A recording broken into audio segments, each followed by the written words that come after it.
noon hour is here. Check it out. And you're locked on to Utah's highest rated, most listened to sports radio station. It's my station. It's my station. This is Hans Olsen and Scotty G on 97.5, the KSL Sports Zone. Hey, Hans and Scotty, 97.5, the KSL Sports Zone. Let's make us some donuts. How you doing? Good, Scotty. How you doing, man? Who's doing all right. Who's that in the green hair? That's the brightest green hair I've seen on a court. Oh. I didn't see the name on the back of the jersey, but they're running some NBA highlights. Look like Krusty the Clown. Ooh. Speaking of clowns. Yeah, there's plenty of them around. No question. Plenty of clowns. How you doing, Scotty? I'm doing great. We are ever so close to wrapping up our top 25 re-rank. And I think we pretty much have it. Yeah, it's pretty close. Yeah. When do you have to turn that thing in? Well, Lloyd's. When do you have to turn that thing into Nate so Nate gets all the fancy stuff done? Yeah, I'm probably going to try to get to him by the end of the week. Okay. Because we might have it. It's pretty close. Some of the names that are going to be left off are pretty tough. Yeah, just what day was it? Wednesday? We're announcing it? Yep, Wednesday at 12. Check work day. I have a time off request that day. I think all three of us do. So it'll be running national. Yes, yeah. We'll let Jake and Ben cover for us. Hours. Well, it's going to be a great top 25. It is going to be very unique because it's obviously going to be very loaded with BYU football players. Yeah. Well, let's be honest. Majority of them are BYU players. But yeah, there's a good chunk of BYU football players. Yeah. Well deserving. They far surpassed all expectations. There were so many big players in the season, and it's tough. You got to carve a lot of spots. They're going to own the top 10 probably, and they're probably going to be pretty dominant throughout. So, and then how about this? You've got a Utah State team that went 5-7 last year, but they had the leading rusher in the state, leading sack man in the state, and a wide receiver who was, 15 yards off the lead for the state and only played 7 games.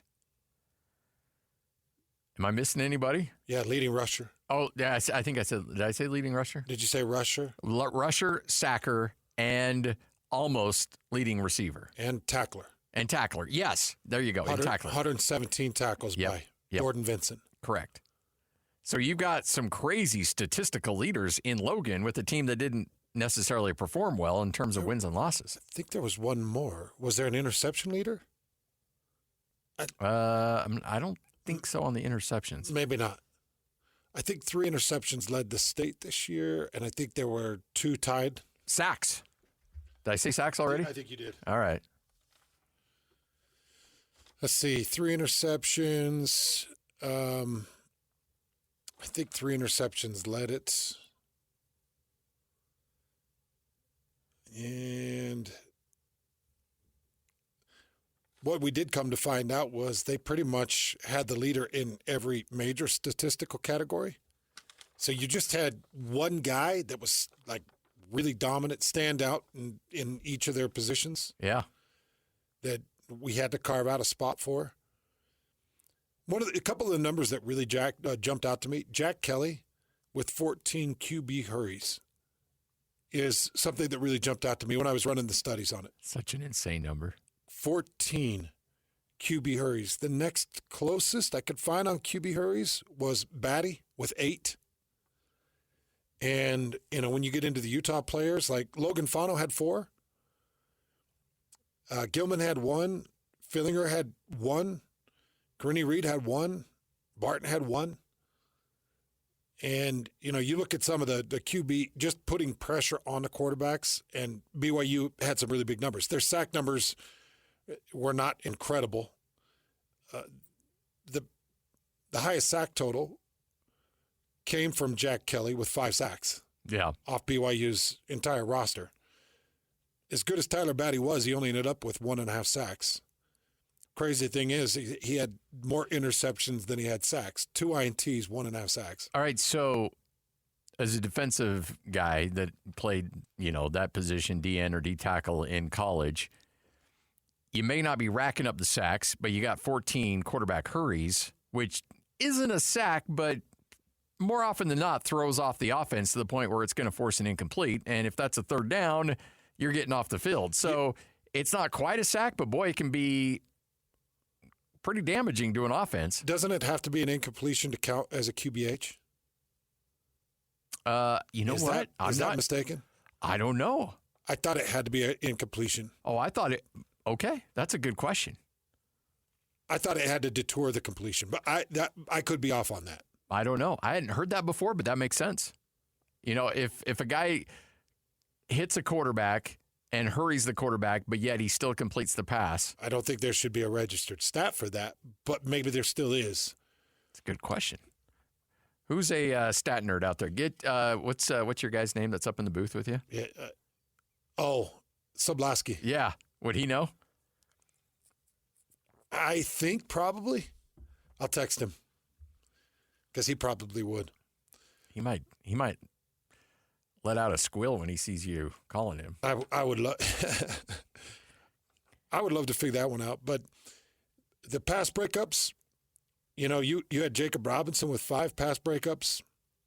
You had Smith Snowden with 8 pass breakups. I think Smith Snowden led the state in PBUs. Actually, Ike Larson, I think, had 9. Oh, was it Ike?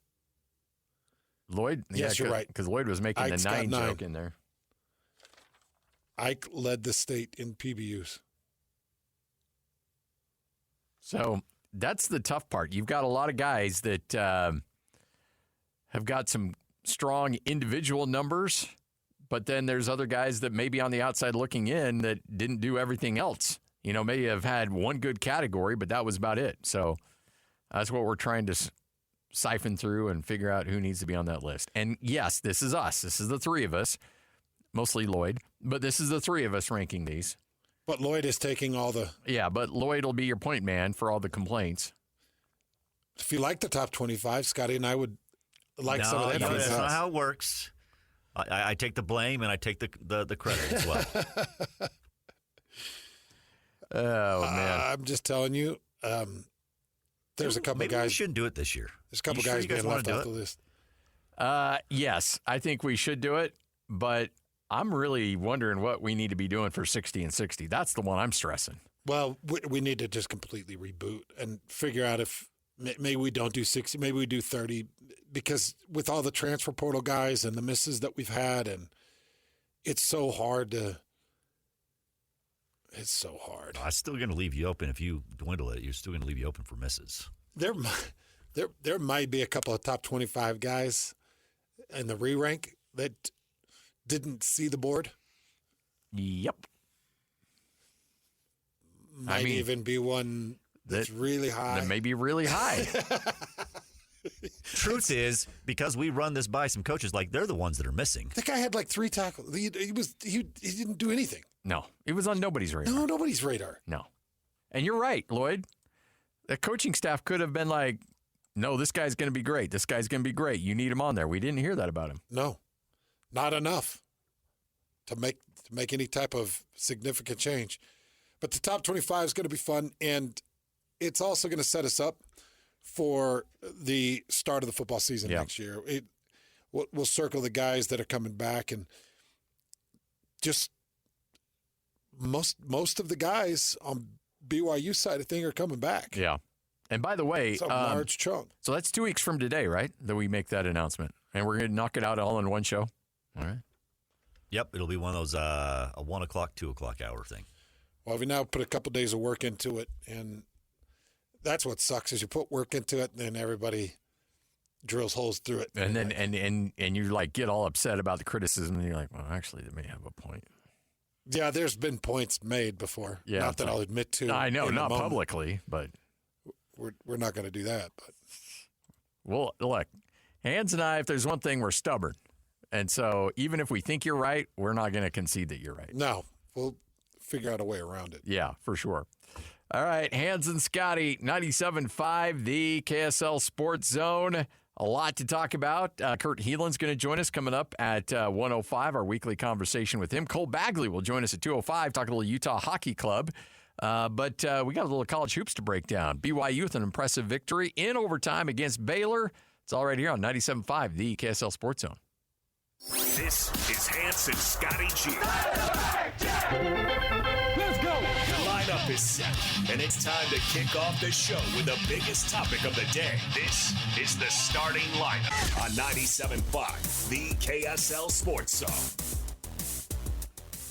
Not a bad day to have a career high for Cannon Catchings, who ended up with 23 points, 4 for 4 from 2, 4 for 4 from 3, 3 from 3 from the free throw line, a perfect night shooting, and BYU gets the overtime victory over the Baylor Bears, 93-89. If I was going to hand out a to this point in season MVP, I'm going to give it to Richie Saunders. I would agree with that. Richie's everywhere, man. Goes 6 of 15 from the field, ends up with 17 points, 6 rebounds. He's got 2 assists, 2 steals, 2 critical steals. One very critical steal there. What was about maybe 5 or 6 minutes into the second half that gave BYU a significant lead. But I feel like Richie Saunders is everywhere. It feels like he's the most consistently active person, both offensively, defensively, strategically, critical moments, big shots. It feels like Richie Saunders is your guy. And what you need to see out of your guy is that kind of effort game in and game out. And that's what you're getting out of him. It's not just that effort, but you're getting that consistent effort. There's one thing you can count on every game is Richie Saunders busting his tail out on that court. Not to say the other guys aren't, but you just see him making winning plays more often than not for BYU.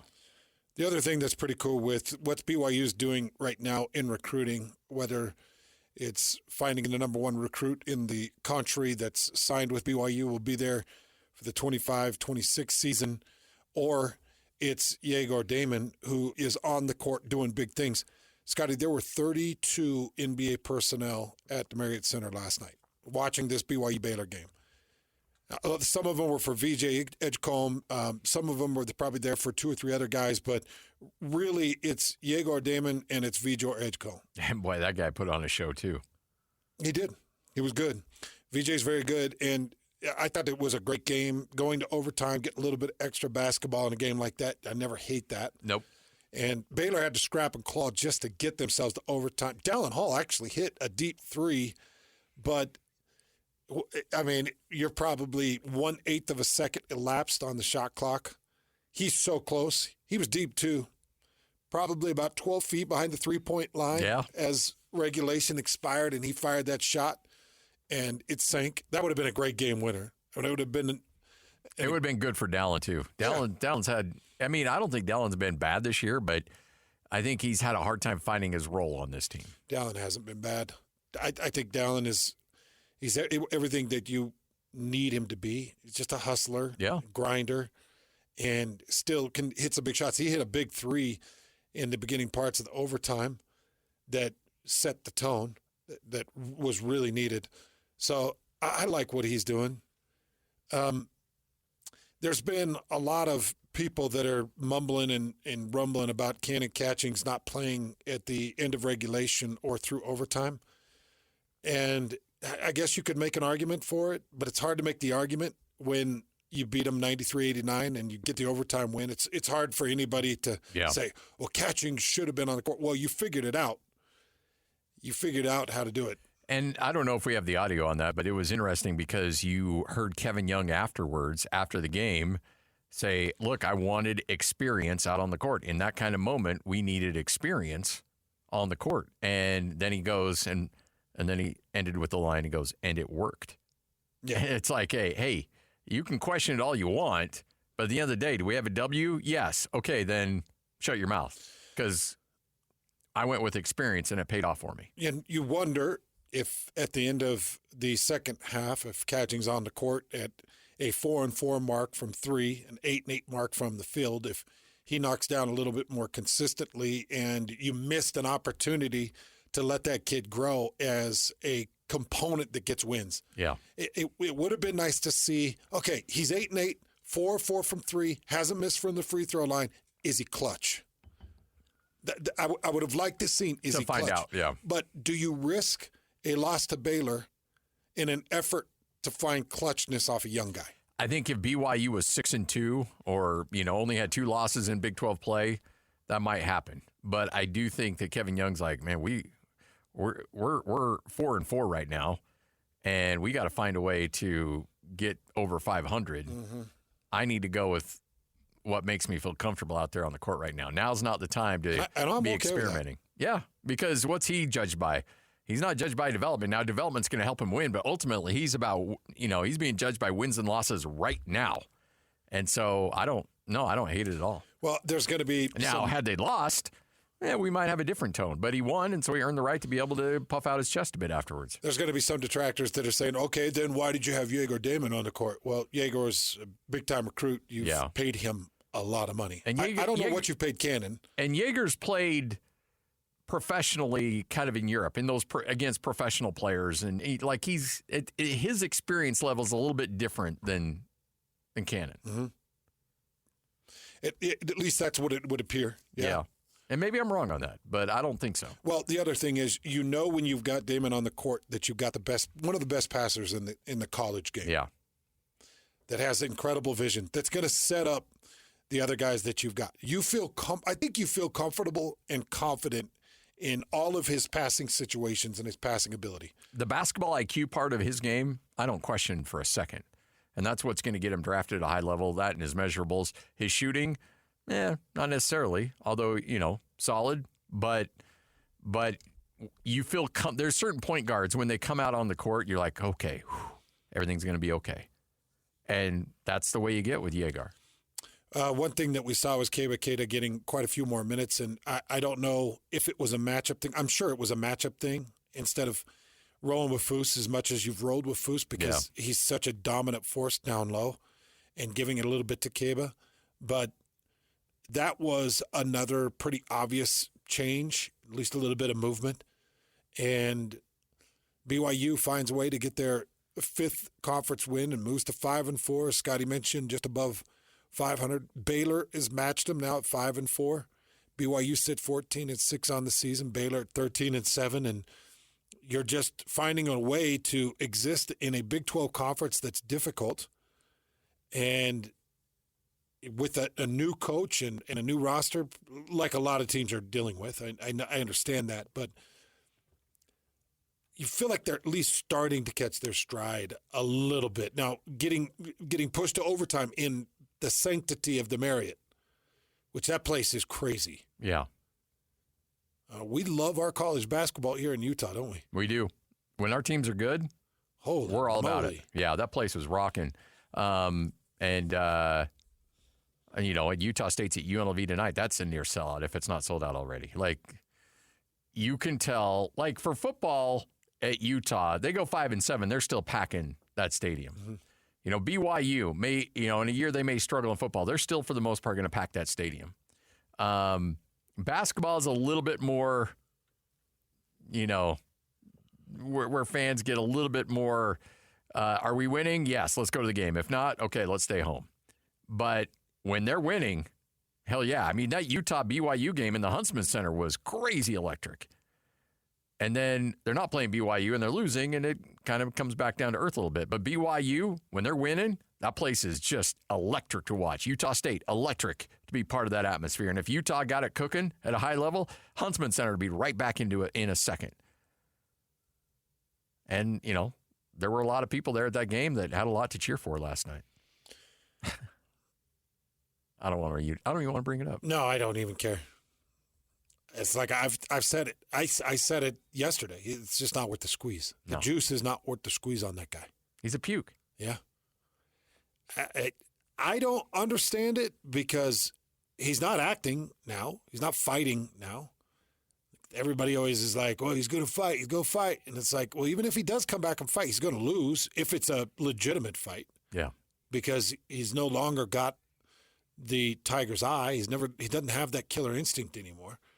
He's not a street fighter that's trying to find his way to $1 million. He's worth probably $700 million right now, if not more. So he's a rich guy that's a puke. Yeah. But I don't know. I'm sorry. I shouldn't. I just don't know where to go with this. I don't either, because there's a lot of things you can talk about. Like, just do a Google search on the guy. That's all you got to do. If there's somebody out there at that game last night, like, who's everybody fired up about? Who is this guy? And you do a Google search, like, whoa, this is the guy we're cheering for? This is the guy? I mean, look, does it make BYU look cool when he shows up to a game? Yeah, a little bit. A little bit. It's a cool moment. We see one of these guys. It's one of the most notable sports figures in the last 10 years cheering on your student section. But then all of a sudden you realize, okay, well, who is that guy? Yeah. Not great.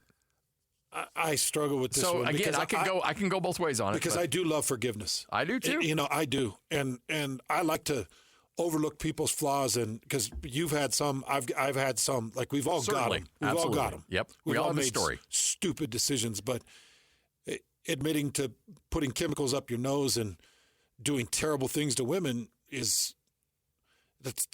And never really showing a lot of remorse for it either. I haven't really seen much of it yet, but I don't know. I'm just trying to make sense of it all. Yeah. It's just such a strange phenomenon. It's just something that doesn't, like, even, I think it was Barstool tweeted out yesterday and said, if this isn't the most uncomfortable match so far in 2025, I don't know what is. Now, I know we're early in 2025. No, but it's going to be hard to top that one. That's strange matchmaking. Yeah. But it is weird because he's an enigma. There'll never be anything like him ever again. Yeah. But all he was a mouth. He was never even the greatest fighter. He'd never even top pound for pound. The Notorious was all he was a quick tongue, a sharp wit, and a foul mouth. And he's not even the greatest trash talker of mixed martial arts history. Not even close. I'd take Chael Sonnen as a trash talker any day of the week because his was an intelligent trash talk. The Notorious would just get foul-mouthed and vulgar and belligerent. Yeah. Chael would just stay cool and calm and would destroy you with his intellect. And those are the trash talkers that I find the most deadly. And I've had Chael on my show years ago, and even me talking to him on the radio, I felt like I was going to trip on every word because he's so quick. And Connor's just he's just a belligerent, Yeah, he just gets vulgar. He's the guy that when you get in an argument with, he just starts yelling and swearing at you. But he also is an icon. So I don't know where that lands. It's like, if Puff Daddy was out of prison right now, do you bring him in and let him lead a chant? If R. Kelly found his way out, Yeah. what?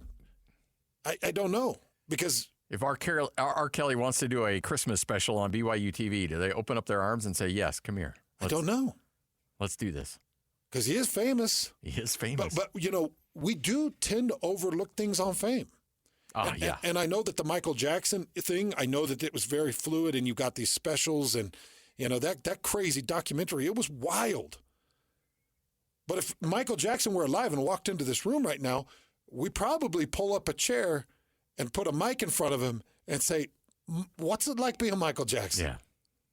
Give us a few bars of Man in the Mirror. Come on. See, and I was wondering about this. If you were we're at the Marriott Center and we've got our show set up and Connor's walking by, and he's like, "Hey, do you want a minute?" Do we put him on?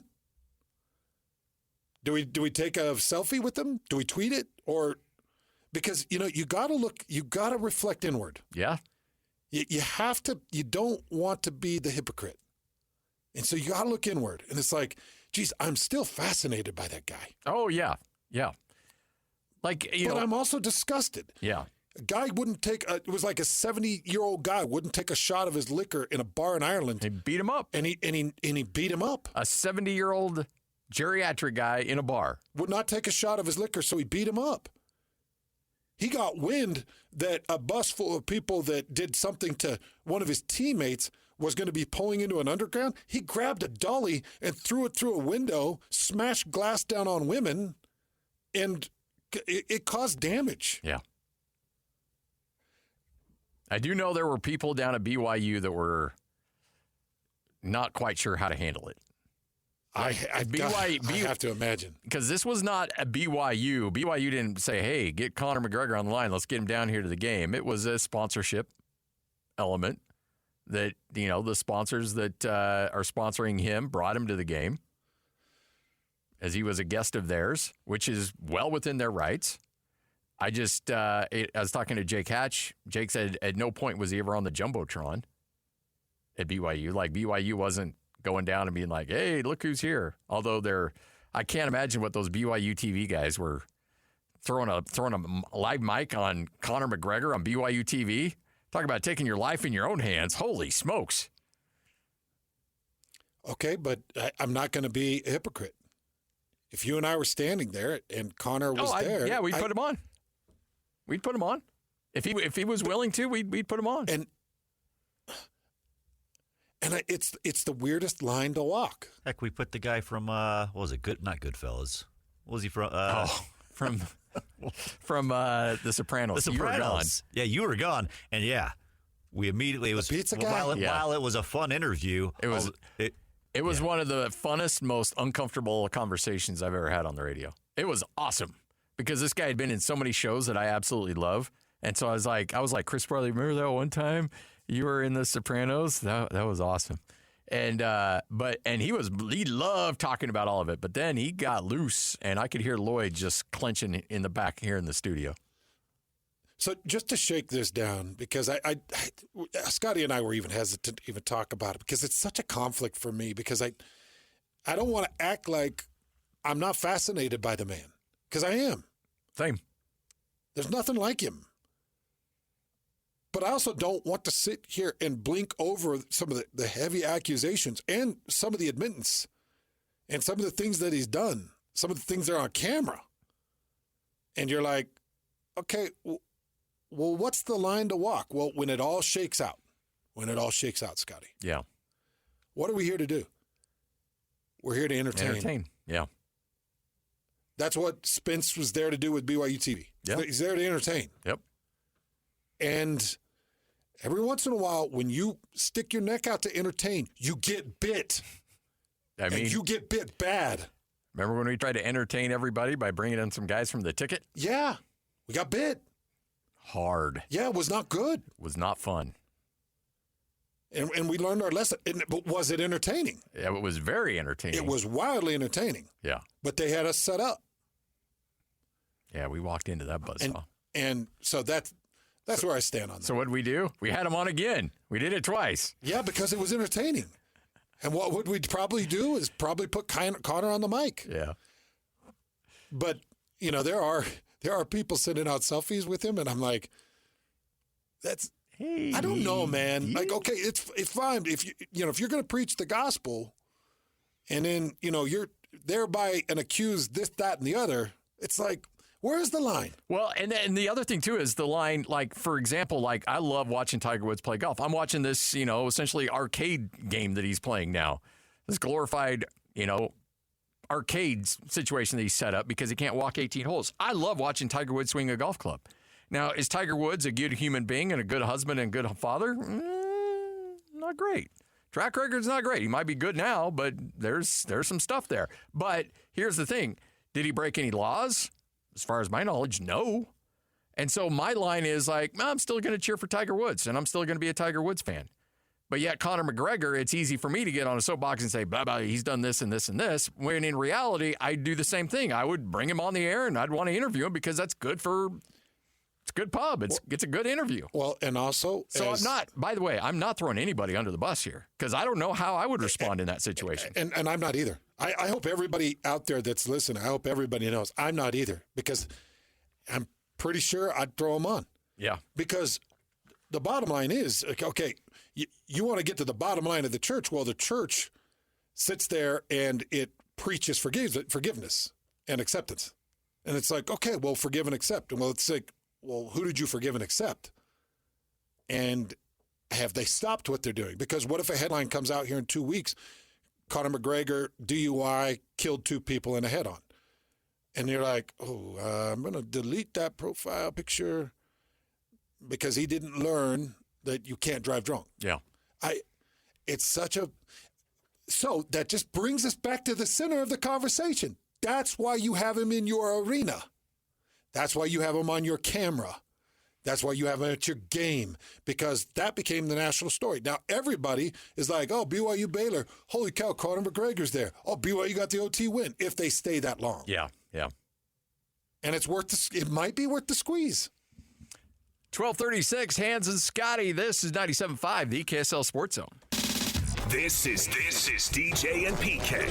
Andy Reid is like a sprinter, which is probably not a sentence that's been said a lot. You watch the Olympic 100-meter finals, the 8 fastest humans in the world, everything is focused towards the finish line. He doesn't have any wasted energy over there. There's no celebration because it's about the next play, the next situation, who needs to be in the game for it. It goes back to what you say about efficiency. It's just amazing to me how the right play is called and executed at all times. Whatever that play needs to be in that time, it gets done. Everything that they do turns out the way it's supposed to be, and it's to the level of continued, consistent success. I don't think we recognize the greatness that we are seeing right before our eyes.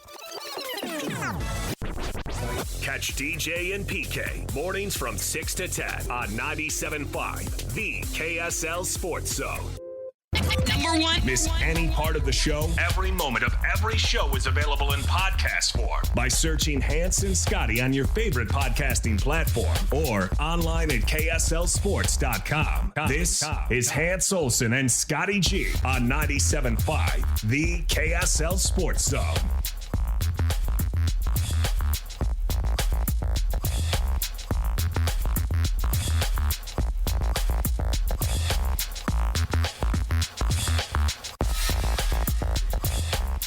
So we can't talk about any of that on the air. Okay. Oh, hey, welcome back. Hans and Scotty, 97.5, the KSL Sports Zone. Hey, I just came across this one. Don't do that. Don't do that. I just came across this one. You saw the Jazz Bear when he gave Connor McGregor the McGregor jersey? Oh, yeah. I forgot about this one. Do you remember when Connor McGregor punched the Miami Heat mascot? Oh, yeah. Hans is doing the rap sheet of Connor McGregor during the break, and we need a longer break to go through. Oh, yeah. The criminal history. Oh, it's ridiculous how deep this thing goes. But I'd forgot about this. For those of you that didn't see it, it was Game 4 of the 23 NBA Finals in Miami. He was there promoting a pain relief spray in what was supposed to be a planned skit with the Miami Heat mascot, Bernie. Yeah. McGregor punched Bernie, the man that was wearing the mascot costume. Knocked him out. And it knocked him out cold. Cold enough that he was hauled off the court, taken to an emergency room. I mean, it's actually kind of if you think it's a skit, it's actually kind of funny because they drag this mascot off, put him in a cart, and they drive him off, and everybody's like, baha. No, the actual dude is knocked out. He's knocked out. Connor knocked him out. So the Jazz Bear was taking a risk, man. Oh, yeah. That's probably why he pulled the jersey out really quick and kind of extended the arms like let's not do anything crazy, huh? I know I got this big cushioned head on, but let's not go get in any trouble. Here's your jersey. And I'm going to run away now. Yeah. It just cracks me up because I guess it's pretty unpredictable what potential he has. Oh, I know. Anything can set the guy off. 70-year-old won't drink his whiskey. Bam! Knocks him out. I also forgot that he knocked out the Italian singer Francesco in a nightclub, broke his nose in front of witnesses. You know, if he's anybody else, he's behind bars. Yeah. There's looks like 3 different sexual assaults accusations. I don't know which were charged or, you never want to get into that until you actually read court documents. But there's quite a few of those things. And yeah, I got to imagine that this just haunts him. But at the same time, he knows he's made this bed. Oh, yeah. With the way he's lived. And I want to be careful because if somebody's coming in, they're going to sound like, oh, Hans and Scotty are throwing BYU under the bus. Not at all. No, not at all. You got a lot of good pub out of that. Yeah, absolutely. Brought eyeballs, brought attention. It brought tweets from pretty much every major sports publication. From Barstool on. Like, everybody was looking at the Notorious being at that BYU basketball game. You signed the number. That's why you do it. You signed the number 1 overall recruit. You got Connor McGregor showing up at games. This isn't Donnie and Marie University anymore. And so that's a good thing for BYU. Now, you also have to be careful because when you welcome people like that into your building, you also bring a little bit of the mud that comes along with them. You do. Now people start to call you a hypocrite. Yeah. But if they look deeper, it's like, okay, but who's the hypocrite? Because you could go around, there's enough hypocrite juice for everybody here. You get some. So you want to call us bad guys for overlooking his wrongdoings. He's not in a prison cell. Yeah. He's not in a prison cell. He's out here. He's a free man. He can come and he can go, and he bought his ticket, or whoever bought their tickets, and they were on the court. And so what? He gets up, leads a cheer, comes in the Delta Center, confronts a Bucks player, tells a Bucks player to stand up, fronts him up. Like, it's all showmanship. It's all entertainment. Nobody's wronging BYU. Nobody's wronging anybody. It's just you see a controversial figure like that, and you're forced to talk about it. And it's tweeted by everybody. Yeah. I mean, you and I have been pretty rough on Dana White throughout the years.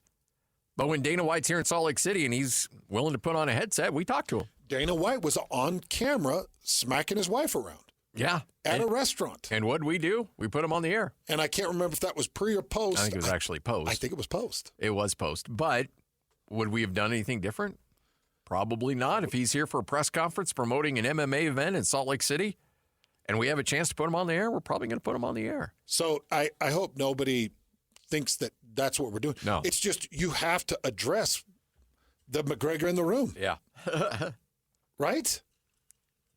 I think that's the saying from now on. We got to address the McGregor in the room. Got to address the McGregor in the room. Yeah. But what is it that's making him famous right now?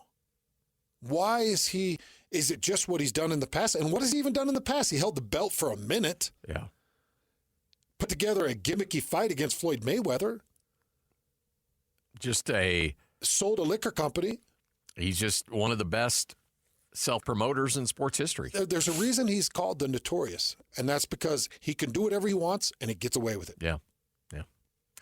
All right, 12:49, Hans and Scotty, what you may have missed. Coming up next, also coming up at 1:05, Kurt Heelan will join us. 2:05, Cole Bagley will join us. We'll talk some Utah Hockey Club with him. It's all straight ahead right here on The Zone. Ladies and gentlemen, may I present... This is JJ and Alex. So Ohio State's not an A+, by the way. They're the national champions. They didn't get an A+.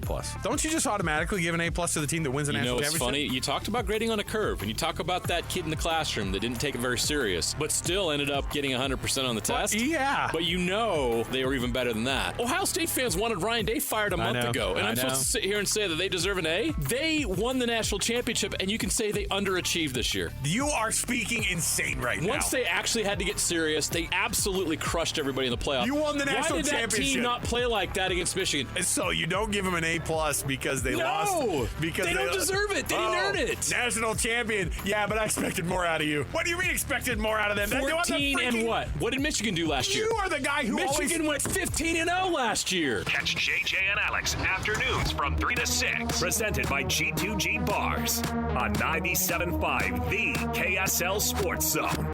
You're locked on to Hans Olsen and Scotty G. That's right. Yeah! On 97.5, the KSL Sports Zone. Hans and Scotty, 97.5, the KSL Sports Zone. Thanks for making us part of your day. It is a Win Ticket Wednesday, which means we're giving away tickets. And guess what, Lloyd? My computer just fried on me. What are we giving away today? Hold on. Okay, here we go. Jason Aldean, Full Throttle Tour 2025. Special guests Nate Smith, DJ Silver, Ray Lynn. It's live at the Utah First Credit Union Amphitheater, July 26th. Get tickets now at livenation.com. couple things on what you may have missed. We talked a little bit about the BYU win. Utah got themselves a win. 69-66 last night over the Bearcats. So now they improved to 12-8. They're 4-5 in conference play. They sit 10th in the Big 12 conference. And Utah was able to pull themselves out a basketball win. Yeah. Now 4-5, as you mentioned, in conference play. BYU's at 5-4. So, the Utes hanging in there. Yeah, right. You're just sinking your fingers into a difficult conference. And Cincinnati's bad. Yeah, that's all right. They're a get-right game right now. They've had past teams that were really good. I mean, they still have some notoriety, and it's still a tough conference game, but I liked seeing Utah get a win. And then tonight on TNT, you got the Utah Hockey Club taking on the Pittsburgh Penguins. I'm headed down to the arena tonight. Are you? Yeah. Yes, sir. I have got the ice addiction. Oh, man. It bums me out. I mean, look, I'm fired up. I got a fun one up in Logan tonight. Utah State will take on UNLV. Late start. Yeah. 8 o'clock tip-off, 7:30 pregame right here on the Zone. So we'll have that game for you on 1280 AM while the hockey game's going on 97.5 FM. But, if I was not at that game, I would definitely be at this hockey game. Yeah. Yes, for sure. Well, this is a very winnable team. It's a very winnable game. It's an opportunity for me to see Sidney Crosby twice now in this season, which is pretty sweet. How about that? And like Bill Armstrong, some call him Bill Cunningham, but it's actually Bill Armstrong. Like he said yesterday. I've heard that. Yeah, it's crazy how some people would call him that. But like he said yesterday, at any given moment, Sidney Crosby can own it. Yeah. So I'm going in, with the hopes of watching a very good Utah Hockey Club game, a nice win, putting them in good position. But I'm also not shying away from seeing Sidney Crosby be Sid the Kid. Yeah. And hoping for something great. But, yeah, I'm headed down to the arena tonight. This is one you have to take in. No, there's certain games you've always had circled as a member of or just a fan of the NHL. This is one of them. And I know that he may not be the same Sid the Kid, but he's still pretty damn good. That's and he's an instant Hall of Famer. Yes. All right, 1 o'clock straight up. The great Kurt Heelan will join us next. This is 97.5, the KSL Sports Zone.